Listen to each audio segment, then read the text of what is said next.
Assalamualaikum warahmatullahi wabarakatuh. Alhamdulillahirabbil alamin.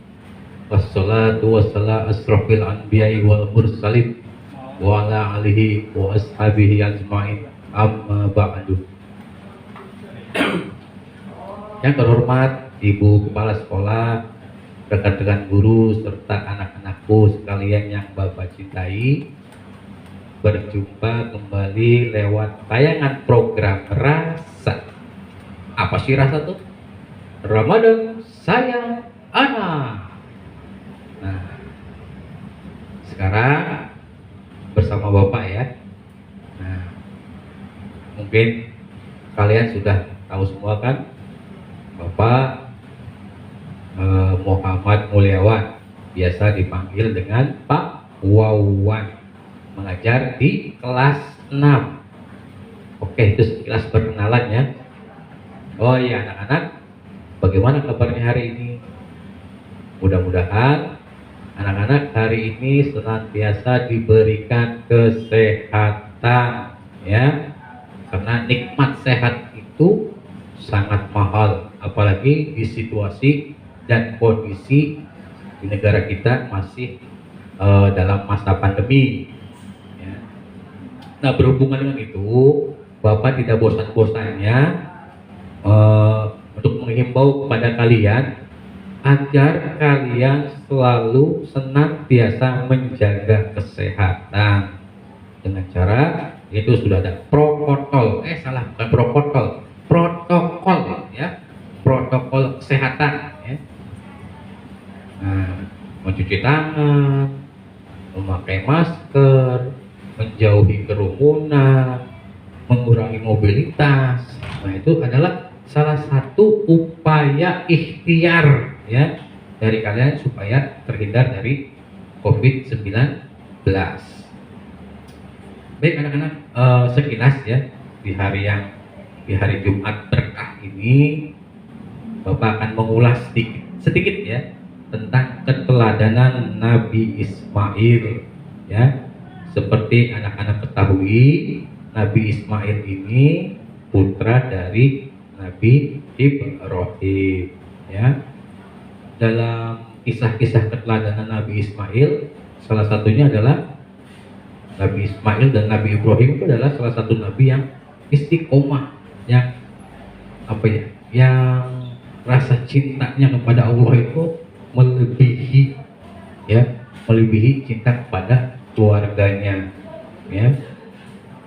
Nah, itu bisa dilihat dari sebuah riwayat ya, diceritakan pada waktu itu Nabi Ibrahim dan istrinya diperintahkan Allah untuk pergi ke Mekah. Waktu itu Nabi Ibrahim sudah memiliki seorang putra yang masih bayi, yaitu Nabi Ismail. Nah, Nabi Ibrahim dan istrinya ya, dan Nabi Ismail anaknya pergi ya, dari Palestina menuju ke Mekah. Dan pada waktu itu perjalanan sangat jauh, banyak sekali menemui gurun-gurun yang tandus ya. Karena perjalanan itulah makanya Nabi Ismail kecil, Nabi Ismail bayi ini merengek kehausan ya.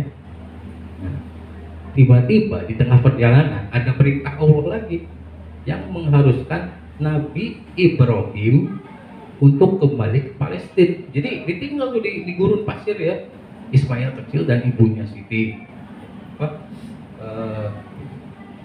Hajar ya, ditinggallah itu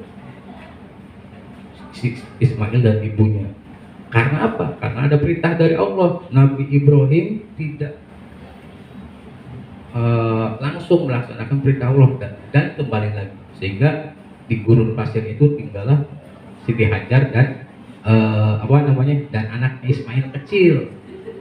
Karena bingung ya, waktu itu gurun pasir, tidak ada air, Siti Hajar berlari-lari nih mencari air ya.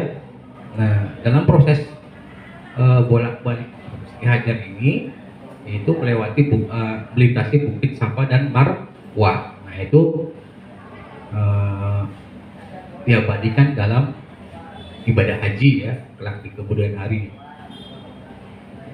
Ternyata Allah mengutus Jibril ya untuk menolong Ismail kecil dan istrinya Nabi Ibrahim. Kemudian mereka dituntun ke sebuah tempat ya, lalu diperintahkanlah Siti Hajar itu menginjak-injakkan kakinya dan sehingga terpancarlah air ya, sehingga bisa untuk minum. Nah, dari terpancarnya air ini sampai dengan sekarang itu disebut dengan air Zam-Zam. Nah, itu kisah keteladanan yang pertama ya. Lalu yang kedua, Nabi Ibrahim setelah tinggal bersama dengan Nabi Ismail ya, waktu itu Nabi Ismail sudah mulai beranjak besar ya, walaupun masih remaja ya. Nah, Nabi Ibrahim ini bermimpi, besoknya lagi terulang lagi mimpinya, besoknya lagi terulang lagi mimpinya. Apakah mimpinya? Mimpinya adalah Nabi Ibrahim diperintahkan oleh Allah untuk menyembelih putranya, yaitu Ismail. Pada awalnya Ibrahim merasa ragu, apakah ini betul-betul wahyu datangnya dari Allah atau seperti apa? Tapi mimpi itu terus berulang dan berulang. Maka Nabi Ibrahim menyimpulkan ini adalah perintah dari Allah. Maka dipanggillah nih si Ismail yang baru beranjak remaja. Lalu ditanyakan,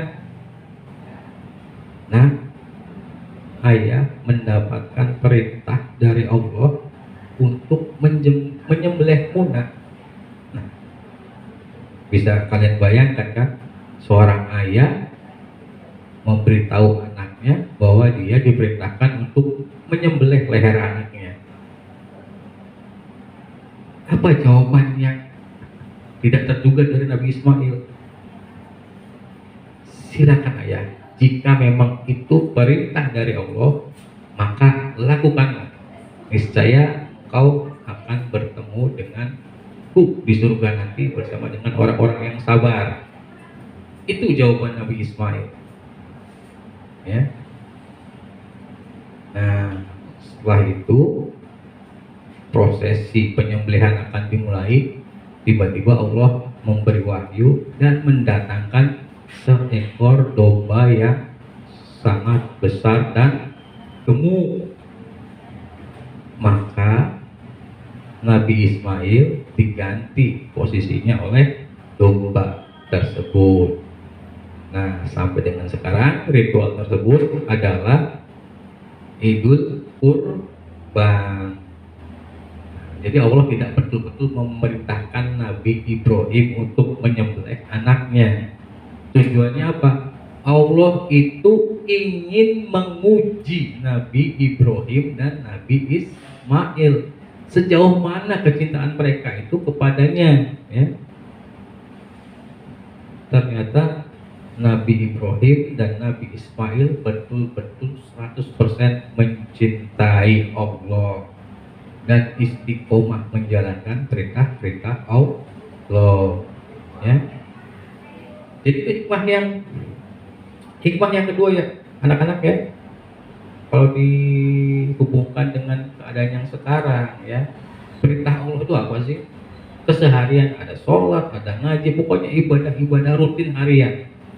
Kira-kira itu berat tidak?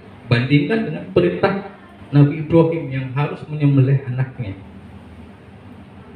Sholat, puasa, ngaji, ya.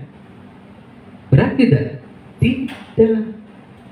Makanya kalian, ya, anak-anak, jangan banyak mengeluh. Aduh, capek lah sholat baik. Aduh, lapar ini puasa. Nah, itu yang tidak benar ya.